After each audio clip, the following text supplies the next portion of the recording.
Supreme Hunter Cross stood before the Kraxan High Council, his crystalline scales reflecting the pale blue light of their ceremonial chamber. The massive amphitheater, carved from ancient asteroid metals, housed the 12 most experienced hunters in known space. Each counselor's throne was fashioned from the bones of legendary prey, a testament to their prowess and status. "Esteemed council," Cross began, his voice resonating through the chamber, "I bring news of an unprecedented discovery. We have found a world that will revolutionize our hunting traditions and secure our position as the galaxy's apex predators." The council members stirred, their hunting crests rising with interest. High Counselor Vorax, her battle-scarred scales a deep purple, leaned forward. "Elaborate, Supreme Hunter." Cross activated the holographic display, revealing a blue-green planet spinning slowly in the chamber's center. "We call it Earth. Its dominant species, humans, appear to be the perfect prey for training our young hunters." The display zoomed in, showing various human settlements and activities. They are bipedal creatures with no natural defenses, no claws, no armor, no venom glands. They rely entirely on primitive tools and artificial structures for survival. Laughter rippled through the council chamber. Counselor Nex, known for his 1,000 successful hunts, clicked his mandibles in amusement. "Surely they must have some defensive capabilities." "Their most advanced weapons use chemical propulsion and crude atomic devices," Cross replied, barely containing his own amusement. "Their vehicles are ground-bound or use primitive atmospheric flight. They've barely reached their own moon." The council members shared knowing looks. They had seen countless species like this before, young, vulnerable, perfect for honing their hunters' skills. "What makes this discovery particularly valuable," Cross continued, "is their population distribution. They have these concentrated areas they call cities, where millions gather, but also vast wilderness regions perfect for hunting grounds. We can select any environment we desire for our training exercises." High Counselor Vorax raised her clawed hand for silence. "What of their global defenses?" "Fragmentary at best," Cross responded, bringing up new images. "Their military forces are divided by territorial boundaries they call nations. They spend more time watching entertainment on primitive communication devices than preparing for external threats. Their space monitoring systems are so basic, our scout ships weren't even detected." The chamber erupted in discussion, council members already envisioning the possibilities. Young hunters needed safe training grounds, and Earth seemed perfect, challenging enough to be instructive but not dangerous enough to risk valuable Kraxan lives. "I propose," Cross announced, "that we designate Earth as our new primary training world. We can begin with small hunting parties, testing different environments and prey patterns. Think of it, an entire planet dedicated to perfecting our hunting techniques." High Counselor Vorax stood, her decision made. "Prepare 3 hunting vessels. We will send our most promising youth under experienced supervision. Select varied terrain types, mountains, forests, and urban environments. Let us see how these humans react to becoming prey." As the council members filed out, discussing the exciting prospects, none of them noticed the small anomaly in their long-range scans. Deep within a mountain in North America, a quantum detection array had already logged their presence, and humanity's defenders were preparing a welcome party that would redefine the meaning of apex predator. In a hidden facility beneath the Rocky Mountains, Director Marcus Harrison reviewed the alien transmission intercepts. His team had been monitoring the Kraxan communications for months, quietly gathering intelligence as the aliens planned their hunting expedition. "Status report," he commanded, facing the facility's central command screen. Colonel Riya Patel, head of Special Operations, stepped forward. "Defense grid is fully operational, sir. Quantum camouflage systems are online, and our counterintelligence measures are in place. The aliens won't know what hit them." Harrison allowed himself a small smile. For all their advanced technology, the Kraxan had made the oldest mistake in the book, underestimating their opponent. Humanity had been preparing for this moment for decades, developing technologies that would seem like magic to most of their own population, let alone overconfident alien hunters. "Let them come," Harrison said, watching the alien vessels approach on the quantum radar. "It's time to teach these hunters what it means to be prey." Colonel Riya Patel stood in the heart of Operation Sentinel's command center, surrounded by holographic displays showing real-time data from Earth's hidden defensive grid. The alien vessels were approaching exactly as predicted, their stealth technology practically broadcasting their presence to humanity's quantum sensors. "Status update on Darkweave protocol," she commanded, watching as her elite team coordinated Earth's most advanced defense systems. Lieutenant Raj Kumar, head of cyber operations, responded without looking up from his neural interface terminal. "Darkweave is operating at optimal efficiency, Colonel. Our quantum mirage projectors are feeding them exactly what they expect to see, a primitive civilization obsessed with cat videos and social media." The command center, buried deep within a mountain that officially didn't exist, hummed with controlled energy. Hunt leader Vexkar moved through the Earth forest with what he believed was perfect stealth, leading his team of 12 young Kraxan hunters. Their bioarmor gleamed dully in the moonlight, its adaptive coating supposedly rendering them invisible to primitive human detection systems. "Spread out, maintain hunter spread formation," he commanded through their neural network. "Remember, these humans are barely more advanced than herd animals. This should be a simple training exercise." Young hunter Zarvik checked his bioscanner for the 100th time. "Hunt leader, I'm detecting some strange anomalies in the local electromagnetic field. The readings don't match our preliminary scans. Probably atmospheric interference," Vexkar dismissed. "These primitive worlds often have unstable." His words cut off as every scanner and sensor in their hunting party simultaneously went dark. For a moment, the forest was absolutely silent. Then a voice spoke, seemingly from the air itself. "Interesting theory," the voice said, feminine and amused. "Would you like to test it?" The hunting party instinctively formed a defensive circle, weapons raised. Vexkar's mandibles clicked in agitation. This wasn't possible. Humans didn't have this level of technology. "Defensive formation," he barked. "Active scan, all frequencies." "Oh, I wouldn't bother with that," another voice said, this time from directly behind him. Vexkar spun around, but there was nothing there. "Your scanning technology is, how did you put it? Primitive?" Suddenly, the forest seemed to come alive. Shadows moved in impossible ways. Every tree, every rock could have concealed a human warrior, but their sensors couldn't confirm anything. The Kraxan hunters' confidence began to crack. "Show yourselves," Vexkar demanded, his voice carrying less authority than he'd intended. A figure appeared in the clearing before them, seemingly coalescing from the darkness itself. The human war armor, unlike anything in the Kraxan database, it seemed to bend light and reality around it.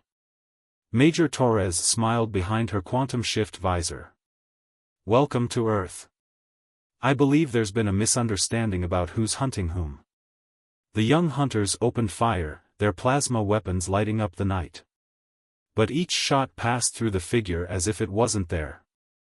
Because it wasn't, it was one of millions of quantum duplicates the defense grid could generate. "Interesting weapons," Torres's voice came from everywhere and nowhere. "Let me show you ours." Pinpoints of light appeared around the hunting party, dozens, then hundreds of floating orbs no larger than insects. Each one was a quantum-locked drone capable of disrupting any technology the Kraxan possessed. "Impossible," one of the young hunters whispered. "Their technological level," the scans showed exactly what we wanted them to show. Colonel Patel's voice joined the conversation, broadcast through quantum channels the aliens couldn't block. "Did you really think you were the first predatory species to find Earth? To think us easy prey?" The drones activated, and suddenly every piece of Kraxan technology began to fail. Bioarmor locked up, weapons powered down, and communication systems dissolved into static. The hunters stood in their disabled armor, experiencing something entirely new to their species: fear. "Your species calls itself the apex predators of the galaxy," Torres said, finally appearing in person, her quantum shift armor making her seem like a ghost made solid.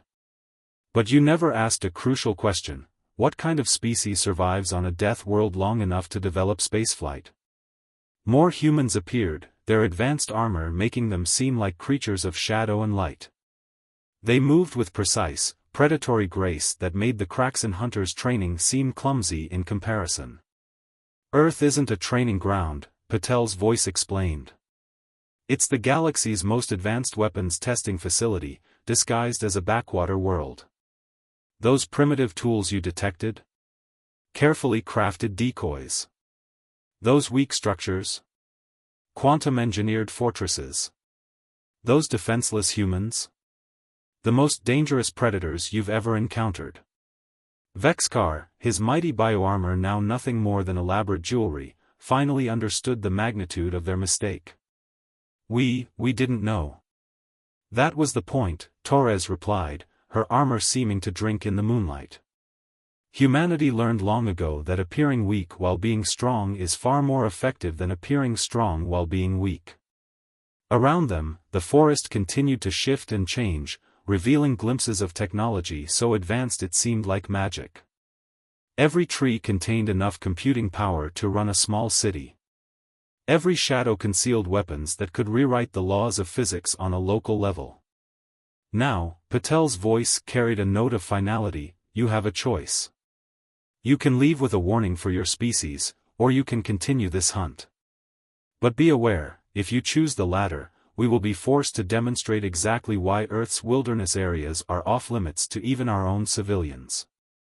The young hunters looked to their leader, their confidence shattered. Vexkar, supreme hunter of the Craxan Empire, found himself doing something he'd never done before: surrendering to prey.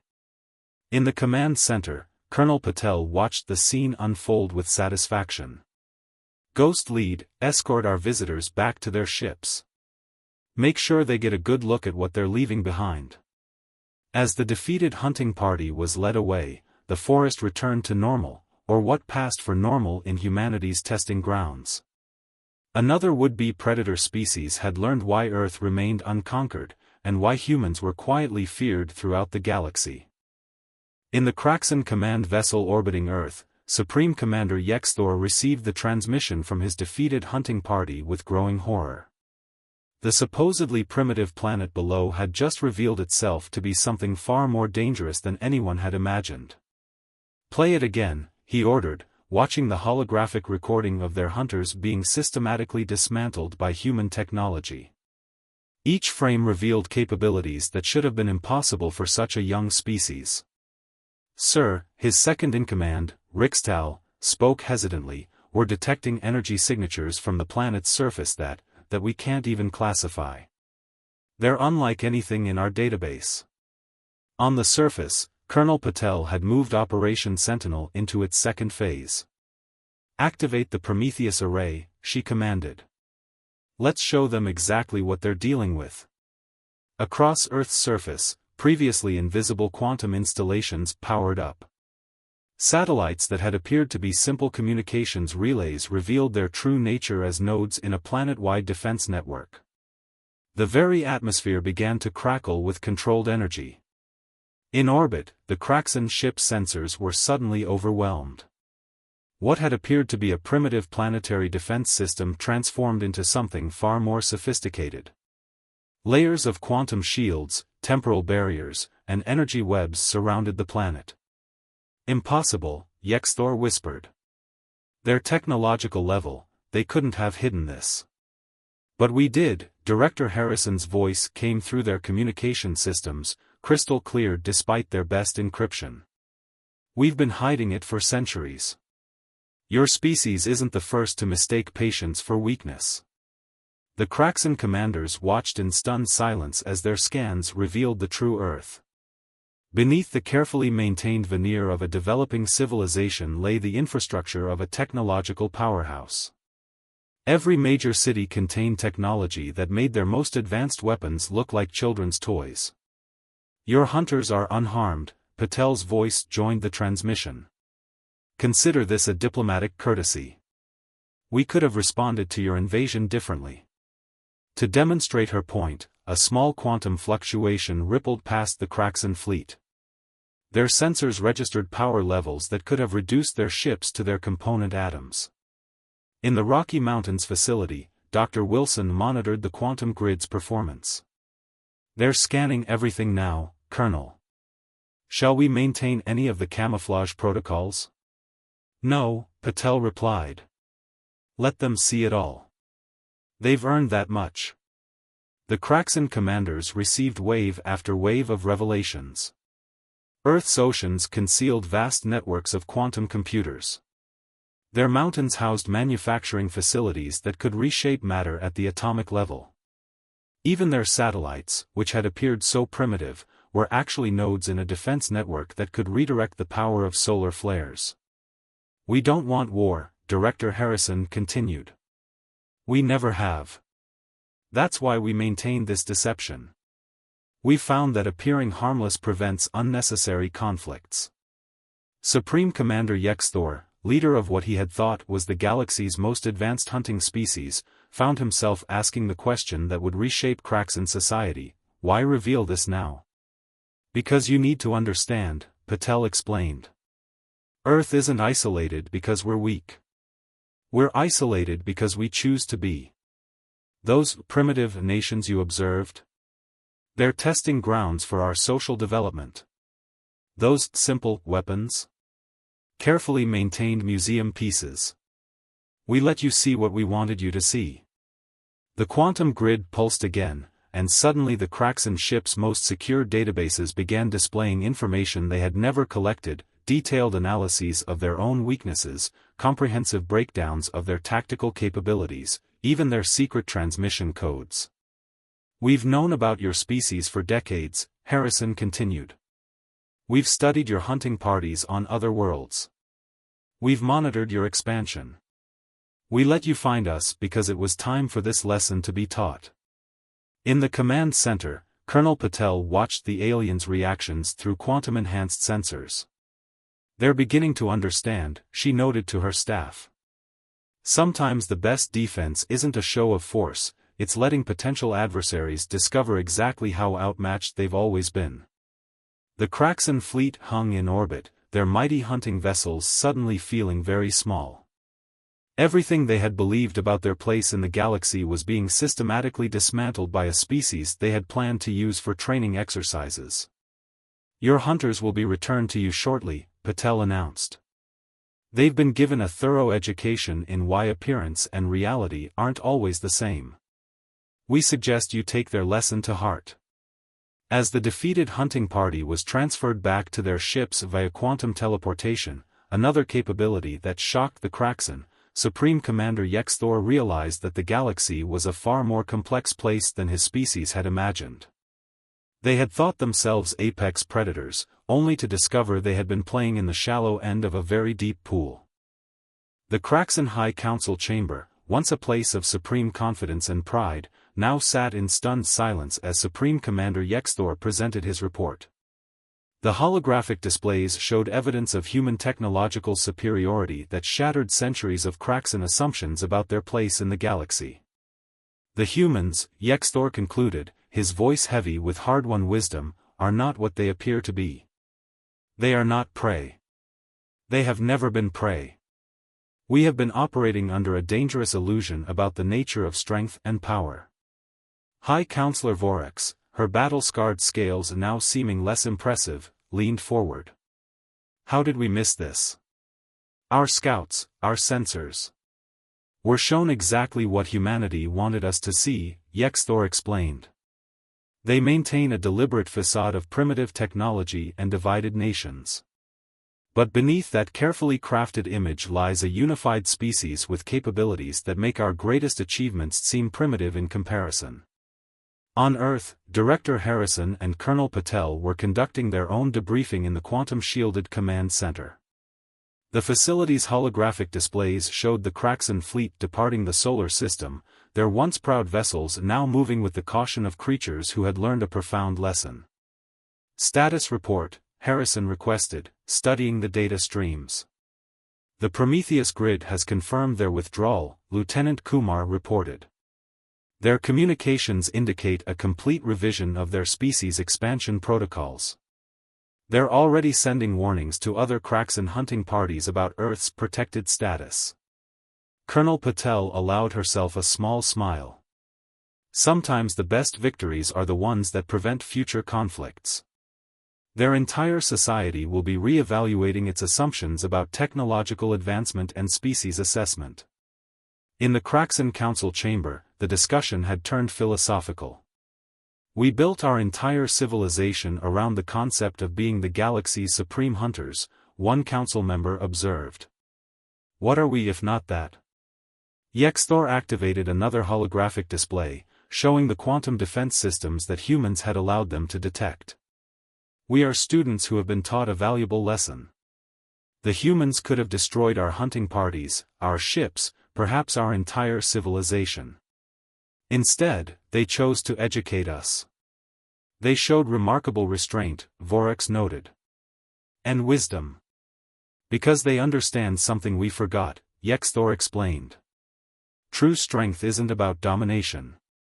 It's about having the power to destroy and choosing not to use it. The humans maintain their technological superiority not to hunt other species, but to protect their freedom to develop on their own terms. Back on Earth, the defense grid was powering down to its standard concealment levels. Cities returned to their carefully maintained appearance of technological simplicity. Quantum installations faded from view, hidden behind veils of engineered spacetime. Do you think they understood the real message? Major Torres asked, her quantum shift armor now deactivated as she stood in the command center. Director Harrison nodded.